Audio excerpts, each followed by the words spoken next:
ngithanda ukuthi ngikubingelele ngiphinde futhi ngikwamukele khona la kuZimi Life. Uma nje ufuna ukuhlezi updated ngokwenzeka khona la eMzansi, ungakhohlwa ke nje mbukeli ukuthi ke usubscribe kule channel and uphinde phela uklickela bell for ama notification.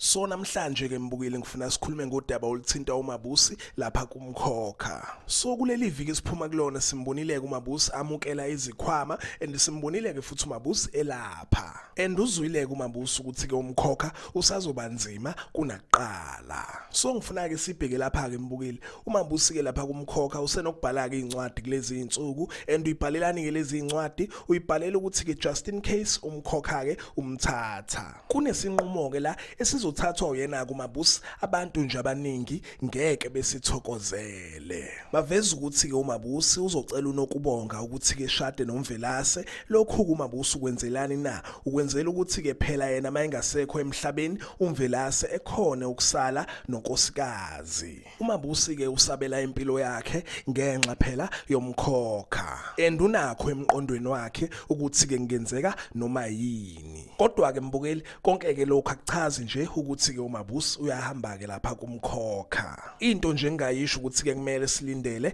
noma yini. And ngenzeka ke mbukeli ukuthi umkhokha uthathe komunye umuntu nothi ke yena uMabusi cause uMabusi emqondweni wakhe unokuthi ke umkhokha uzothatha yena. Or ngenzeka ukuthi ke yena uMabusi uqede kumkhokha since ikhwama zihleli kuyena.